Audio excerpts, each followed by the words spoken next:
ओ भाइयों, आसान नहीं है दीन पे चलना, ये शहादत गहे उल्फत में कदम रखना है। लोग आसान समझते हैं मुसलमान होना, आसान नहीं है। इस्लाम की राह पे चलो, मगर इतना मुश्किल भी नहीं है जो तुम समझने लगे हो। नहीं नहीं भाइयों, आओ मैं तुम्हें बताता हूँ कितनी कुर्बानियां दी हैं। सबसे पहली हिजरत मक्का शरीफ से आपके गुलाम जिनका नाम अबू सलमा है वो कर रहे हैं। दूध पीता बच्चा है, अपना वतन छोड़ना आसान नहीं होता, मगर खुदा की रजा के लिए वतन भी छोड़ा जा रहा है। अपनी बीवी को ऊंटनी पे पीछे बिठाया, दूध पीता बच्चा उनकी गोद में है। मदीने से निकले तो उस खानदान के करीब से गुजर हुआ जिस खानदान से उनकी बीवी का ताल्लुक था, यानी जो बीवी का मैका था। मैके वालों ने देखा कि अबू सलमा हमारी बेटी को भी लेकर के जा रहा है। उन्होंने चारों तरफ से आकर के घेर लिया और कहा, अबू सलमा, अरे तू जहां जाना चाहता है चला जा, हमें क्या लेना देना, लेकिन हमारी बेटी को क्यों लेकर के जा रहा है। बेटी ने कहा, मेरे मैके वालों, तुम्हारे खानदान में मेरा बाप भी है, मेरा भाई है, मेरी बहनें हैं, मेरा खूनी रिश्ता है, लेकिन शौहर के साथ मेरा ईमानी रिश्ता है। मुझे जाने दो मेरे शौहर के साथ। मगर शौहर अकेले थे, बीवी भी अकेली थी। वो पूरा परिवार आ गया। क्या करती बीवी, जबरदस्ती रोक लिया गया। कहा, तुझे कैसे जाने दे वहां मरने के लिए, क्या पता कहां जा रहा है अबू सलमा। हिजरत करके अबू सलमा मदीना जा रहे थे। मेरे भाइयों, तवज्जो के साथ सुनो मेरे दोस्तों, जब ये बात अबू सलमा के परिवार वालों को पता चली तो परिवार वाले भी आ गए और उन्होंने कहा कि तुमने हमारे भाई की बीवी को रोक लिया, जब तुमने अपनी बेटी को रोका है तो तुम्हारी बेटी की गोद में जो बच्चा है वो हमारे भाई का बच्चा है, वो बच्चा हमें चाहिए। छीना झपटी में उस बच्चे का बाजू भी उतर गया।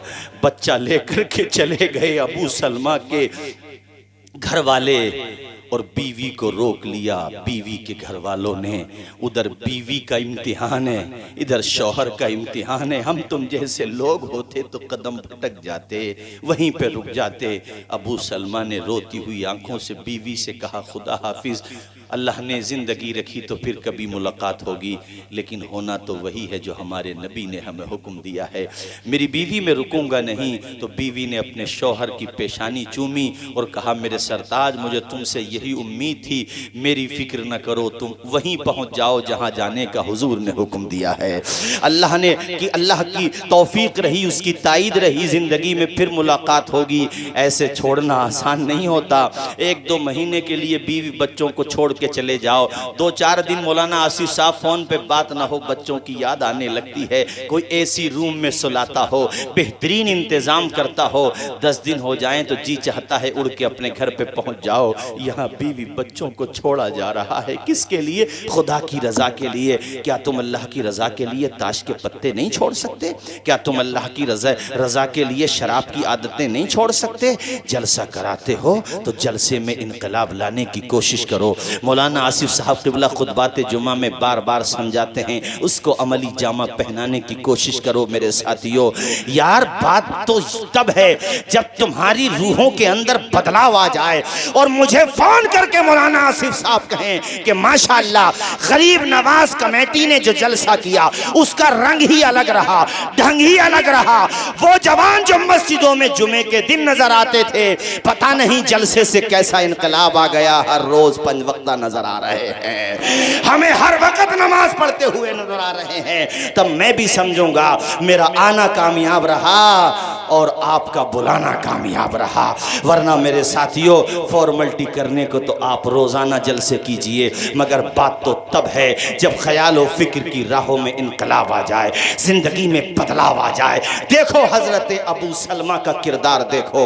बीवी को रोते हुए रुखसत किया, बच्चे को देखा, वो तो दूध पीता बच्चा है। कहा, जालिमो, मेरा बच्चा तो मुझे दे दो या मेरी बीवी को दे दो। परिवार वालों ने कहा, अबू सलमा तू पागल हो गया है, मोहम्मद अरबी के लिए, हम तुझे नहीं देंगे। अगर वो तेरा बच्चा है हम मानते हैं तेरा है, मगर इसलिए रोक रहे हैं कि तू हमारे लिए नहीं आएगा, अपने बच्चे के लिए तो आएगा।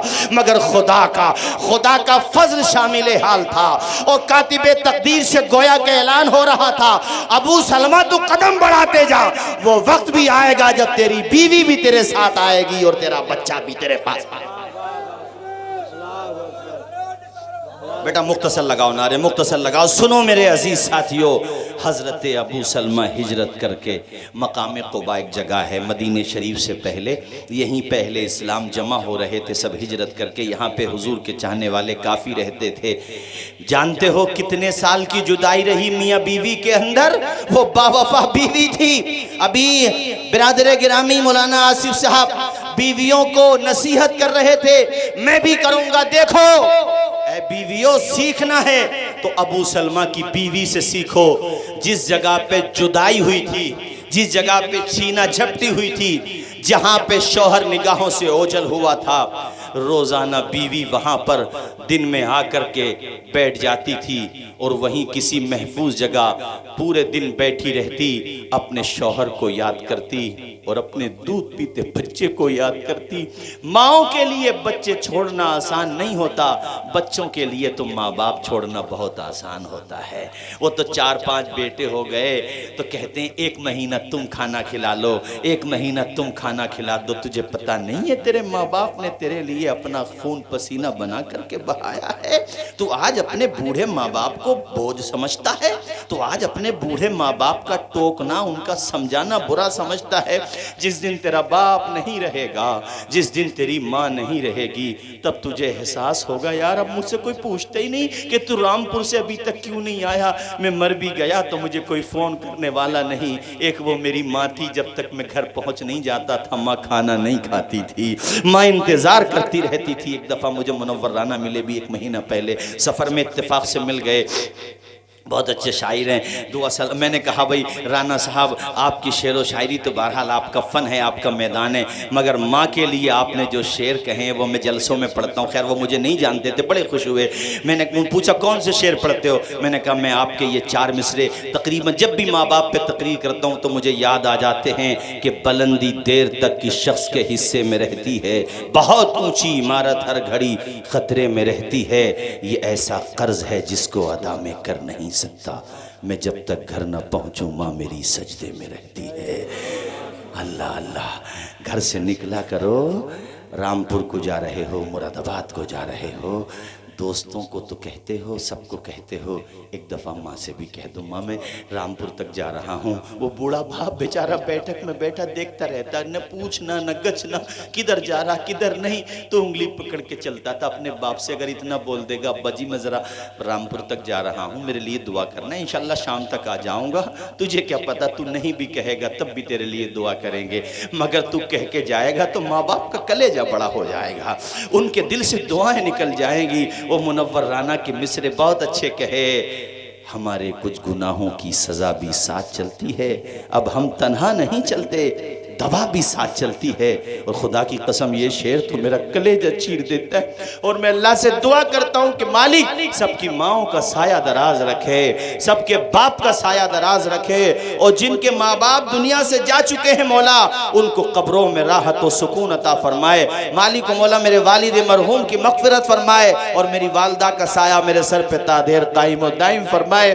मेरा कलेजा फटता है ये सोच करके कि एक बेटे के लिए उससे बड़ा गम क्या होता है जब वो अपने बाप का जनाजा उठा रहा होता है।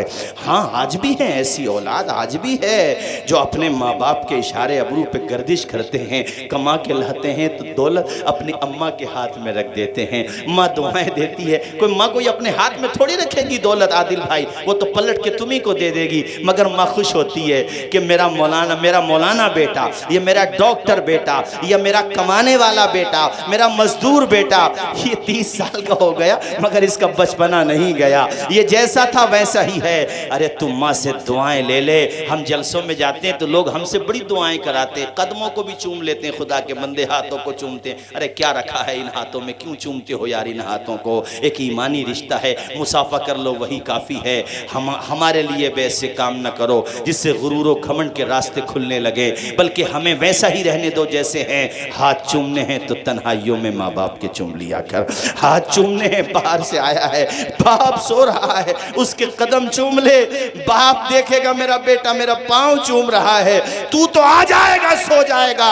अल्लाह की कसम तेरा बाप उठ करके खुदा की बारगाह में हाथों को उठा देगा, मौला मेरे बच्चों का नसीबा अच्छा कर दे, मेरे बच्चों की दुनिया भी अच्छी कर दे, जन्नत भी अच्छी कर दे।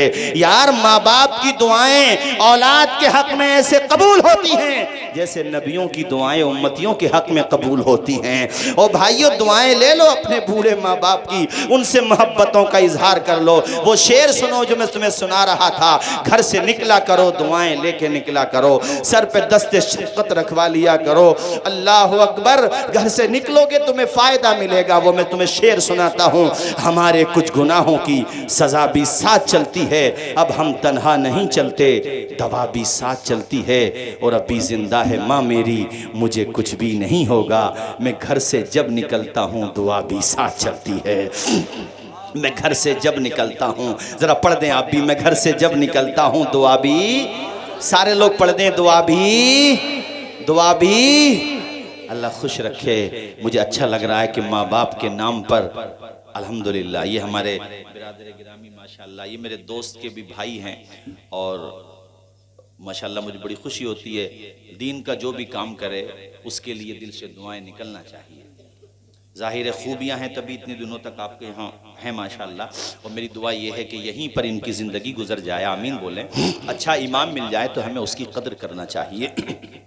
माँ सज्जाद निज़ामी इंतकाल हो गया। आदिल भाई माशाल्लाह बड़ा अच्छा पढ़ रहे थे, आज तो पता नहीं आपको हो क्या गया, बहुत अच्छा पढ़ते ही हैं माशाल्लाह, लेकिन आपने बहुत अच्छा पढ़ा आज।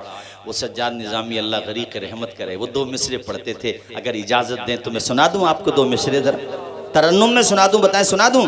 हमारे आसिफ भाई ने भी कहा मैं सुना देता हूँ। और बहरहाल वो मेरा तो खैर उनके साथ ज़्यादा ज़माना नहीं गुजरा, जिस वक्त उनका इंतकाल हुआ तब मेरी तकरीरों का आगाज़ था, 1-2 जलसे में शायद मुलाकात रही होगी, लेकिन बहरहाल हुजूर की नातें पढ़ता था। और न जाने अल्लाह को किसकी कौन सी अदा पसंद आ जाए भाई, ये सोचना चाहिए। वो माँ बाप के लिए 2 मिसरे पढ़ा करता था, उनकी बेटियाँ, अल्लाह बेटियों के नसीब अच्छे करे। वो जीते जी दुनिया में जन्नत का मज़ा लेंगे, वो जीते जी दुनिया में जन्नत का मज़ा लेंगे, जो बाप को खुश रखेंगे और माँ की दुआ लेंगे। तुम कहोगे मौलाना तौसीफ रज़ा साहब माँ बाप का तस्करा क्यों कर रहे हो, क्या मिलता है माँ बाप की खिदमत करने से, माँ बाप की सेवा करने से? तो मैं आपको बताना चाहता हूँ, जो माँ बाप का कहना मानता है उसे दुनिया में मोहब्बतों का पैगाम मिलता है, मरने के बाद हौज़ कौसर का जाम मिलता है। ये फसाना नहीं हकीकत है, अपनी माँ से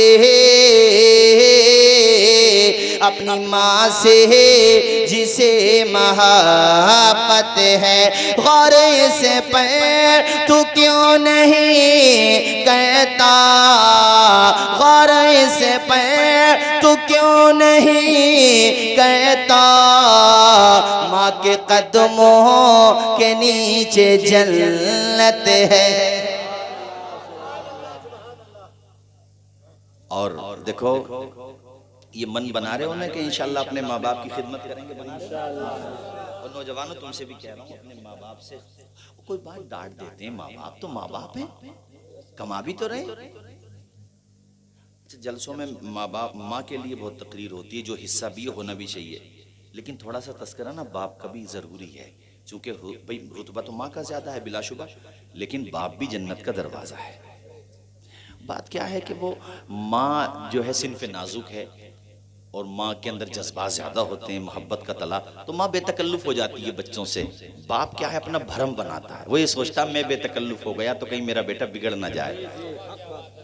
और बाकी मोहब्बत मोहब्बत मैंने एक बाप को देखा, मैं जलसे में गया तो मिलने आए मुझसे, अकेले में मिले बेचारे, वो इतना मौका नहीं मिला तो फिर किसी तरीके से बहरहाल वो जहाँ मैं सो रहा था पहुंच गए। बड़े रोए जा करके कहने लगे हजरत मेरे पास एक ही बेटा है और उसके दिल में कोई प्रॉब्लम थी, दिल में वाल पड़ने थे, कोई परेशानी थी दिल में। बड़े रोए, बहुत देर तक रोते रहे और बिलक बिलक के रोने लगा। मैं सोच रहा था या अल्लाह तेरा कितना करम है, तूने दुनिया में बच्चे को भेजा तो लावारिस नहीं भेजा, बाप जैसी शफकत अता फरमाई है तूने। बड़ी देर तक वो कहने लगे हजरत मेरे पास दौलत भी बहुत है, अल्लाह का शुक्र है, सारी चीज़ें हैं, बस मैं इसलिए आया हूँ कि आप सफ़र में रहते हैं, दुआ कर दें मेरा बच्चा ठीक हो जाए, मुझे कुछ परवाह नहीं अपनी दौलत की, मैं अपना मकान